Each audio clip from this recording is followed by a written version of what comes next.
اعوذ باللہ من الشیطان الرجیم بسم اللہ الرحمن الرحیم۔ عزیز طلباء طالبات، السلام علیکم ورحمۃ اللہ۔ پیارے بچوں، یہ اردو کی 5ویں جماعت کی کتاب ہے اور ہمارا عنوان ہے گرو نانک دیو جی۔ آپ جانتے ہوں گے کہ پچھلی آف لائن کلاس میں ہم نے ان کے بارے میں پڑھا تھا کہ یہ کہاں پیدا ہوئے، کس مذہب سے تعلق رکھتے ہیں، اور یہ بچپن سے ہی ان کی طبیعت دنیاوی کاموں میں نہیں لگتی تھی، یہ کچھ الگ مزاج کے تھے اور ان کو کیا کہا جاتا تھا، ناناکا کے نام سے ان کو پکارا جاتا تھا، اسی نام سے ان کو پہچانا جاتا تھا۔ اور ان کے والد صاحب نے ان کو سرکار میں ملازم بھی رکھوایا تھا، لیکن وہاں بھی ان کا جی نہ لگا، تو ان کو بہت دکھ ہوا ان کے والد صاحب کو۔ تو چلیے ہم آج کا اپنا یہ سبق شروع کرتے ہیں یہاں سے۔ وہاں بھی گرو نانک نے محتاجوں اور ضرورت مندوں کے لیے دان پن کا دروازہ کھول دیا اور سرکاری خزانے کا روپیہ غریبوں اور مفلسوں میں تقسیم کرنے لگے۔ چنانچہ اس ملازمت سے بھی الگ ہونا پڑا۔ یہ جو گرو نانک دیو جی تھے، ان کو جب اپنے باپ نے ادھر جہاں ان کی بہن کی شادی سلطان پور کے علاقے میں ہوئی تھی، ان کی بہن کی شادی، تو وہاں ان کو ملازم رکھوایا گیا، سرکاری نوکر رکھوایا گیا، تاکہ یہ بھی کچھ کام کریں، ان کا جی بھی دنیاوی کاموں میں لگے۔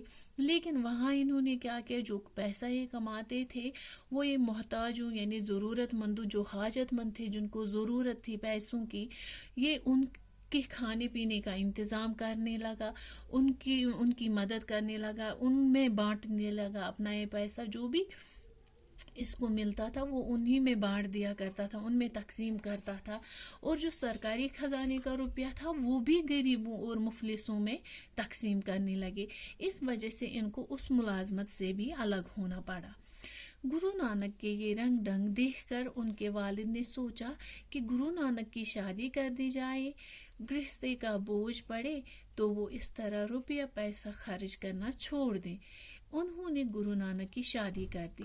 جب یہ طور طریقہ دیکھا گرو نانک کے والد صاحب نے، تو انہوں نے سوچا کہ جب یہ کام یہاں بھی ان کو ناکامی حاصل ہوئی کہ ان کا جی یہاں بھی نہیں لگتا ہے، انہوں نے یہاں بھی غریب اور مفلسوں کی مدد کرنے لگے یہاں بھی، تو انہوں نے سوچا کہ اب کیوں نہ ان کی شادی کی جائے، تاکہ جب ان پہ عیال داری، دنیا داری، گرہستی کا بوجھ پڑے تو یہ اس طرح سے روپیہ پیسہ خرچ کرنا چھوڑ دیں گے۔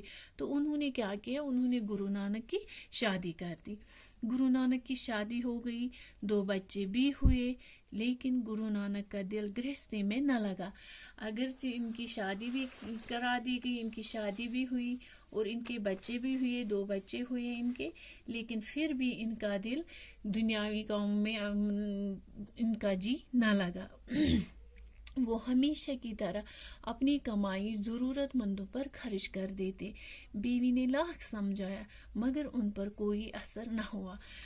جیسے کہ ان کی عادت ہی تھی اپنا پیسہ ضرورت مندوں، مفلسوں، غریبوں میں بانٹ دینا، تو بچے ہونے کے بعد، عیالداری کا بوجھ پڑنے کے بعد بھی انہوں نے اس چیز سے وہ پیچھے نہیں ہٹے، انہوں نے یہ کام جاری رکھا، انہوں نے اپنی کمائی جو ہے وہ ضرورت مندوں، حاجت مندوں پر وہ خرچ کرتے رہے۔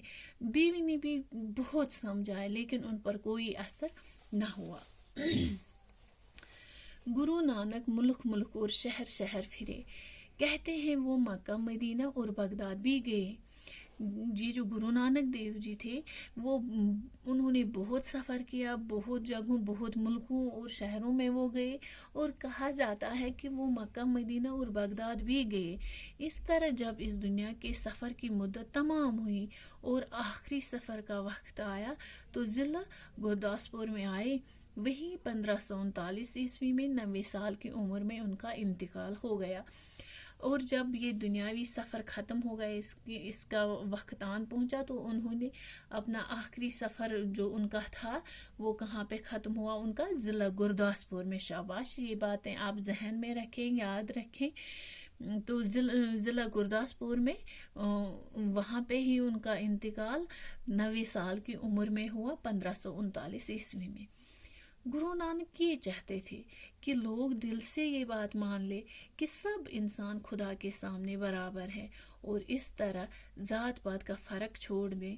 وہ کہتے تھے کہ بڑا وہی ہے جو اچھے کام کرے اور دوسروں کی خدمت کرے۔ ان کا کہنا تھا، گرو نانک کا کہنا تھا، وہ یہ چاہتے تھے کہ تمام لوگ دل سے یہ بات تسلیم کرے، یہ بات مان لے کہ سب انسان خدا کی نظر میں، خدا کے سامنے برابر ہیں۔ کوئی ذات پات کا فرق وہاں پہ نہیں ہے۔ اللہ کے سامنے، خدا کے سامنے سب برابر ہیں۔ کوئی اونچی ذات کا ہو، کوئی نیچی ذات کا ہو، سب ایک جیسے ہیں۔ اور وہ کہتے تھے کہ بڑا وہی ہے جو اچھے کام کرے اور دوسروں کی خدمت کرے۔ اور سچی بات بھی یہی ہے، انسان بڑا اعمال سے ہی ہوتا ہے، اچھے کاموں سے ہی انسان کو بڑا کہہ سکتے ہیں، نہ کہ اس کی ذات سے۔ اور جو دوسروں کی خدمت کرے اسی کو ہم بڑا کہلائیں گے۔ پنجاب کے کسانوں میں ان کی یہ تعلیمات بہت پھیلیں اور رفتہ رفتہ یہ ایک مذہب بنتی گئی۔ ان کو ماننے والے سکھ کہلائے، اور پنجاب کے جو کسان تھے ان میں ان کی یہ تعلیمات بہت پھیلی اور یہ ایک مذہب کی شکل بنتی گئی، ایک مذہب بنتی گئی۔ اور جو ان کے ماننے والے ہیں گرو نانک جی کے، ان کو سکھ کہلاتے ہیں، ان کو سکھ کہتے ہیں۔ گرو نانک اور دوسرے بزرگوں کی باتیں ایک کتاب میں جمع کی گئی۔ اس کتاب کا نام گرو گرنتھ صاحب ہے۔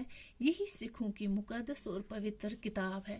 یہ جو گرو نانک جی ہیں، ان کی جو باتیں ہیں اور ان کے دوسرے بزرگوں کی باتیں ہیں، وہ ایک کتاب میں جمع کی گئی، اور اس کتاب کا نام کیا ہے؟ گرو گرنتھ صاحب۔ شاباش، یہ بھی آپ یاد رکھیں، یہ امپورٹنٹ پوائنٹس ہیں، ان کو آپ ذہن میں رکھیں۔ اس کتاب کا نام کیا ہے؟ گرو گرنتھ صاحب، اور یہ سکھوں کی مقدس اور پاک کتاب ہے۔